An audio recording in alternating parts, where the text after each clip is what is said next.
Hello guys, আশা করি তোমরা সবাই ভালো আছো। আবারও একটা নতুন ব্লগে তোমাদের সবাইকে স্বাগত জানাই।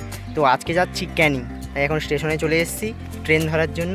তোমরা পুরো ভিডিওটি দেখতে থাকো, আশা করি তোমাদের খুব ভালো লাগবে। তারপর ট্রেন ধরে চলে এসেছি ক্যানিং স্টেশনে।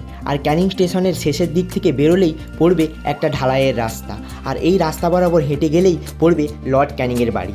আর দেখো, এখন আমরা পৌঁছে গেছি লর্ড ক্যানিংয়ের বাড়ির সামনে। আর এইটা হলো লর্ড ক্যানিংয়ের বাড়ি, যার নামানুসারে এই ক্যানিং নামকরণটা হয়েছে। এবং এই বাড়িতেই লর্ড ক্যানিং থাকতেন এবং এখানে থেকেই তিনি তার শাসনকাল চালিয়েছিলেন। তিনি আজ বহু বছর হলো মারা গেছে, কিন্তু তার বাড়ির ধ্বংসাবশেষ এখনও রয়ে গেছে।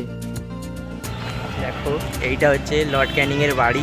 এইটা দিয়ে এখন আমরা মাতলা নদীর উদ্দেশ্যে যাচ্ছি। লর্ড ক্যানিংয়ের বাড়ি পেরোলেই পড়বে এরকম একটা ব্রিজ, এবং ব্রিজ পেরিয়ে গেলেই পড়বে মাতলা নদী। আর পুরো দিকটা দেখো, চারিদিকে রয়েছে ম্যানগ্রোভ অরণ্য।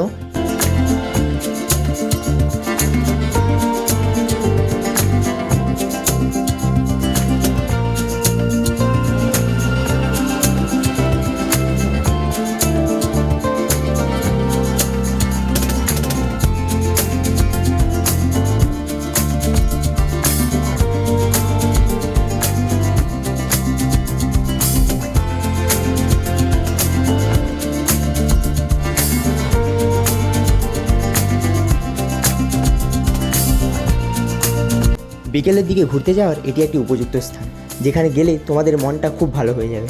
তাই যারা ক্যানিংয়ের আশেপাশে থাকো তারা অবশ্যই এই জায়গাটি ঘুরে আসতে পারো, তোমাদের আশা করি খুব ভালো লাগবে।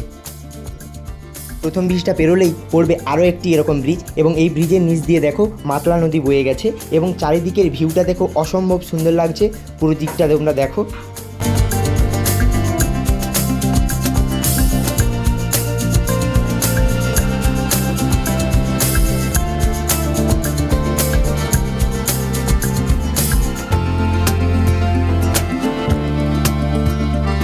আজকে তাহলে এই পর্যন্তই। আশা করি তোমাদের পুরো ভিডিওটি খুব ভালো লেগেছে।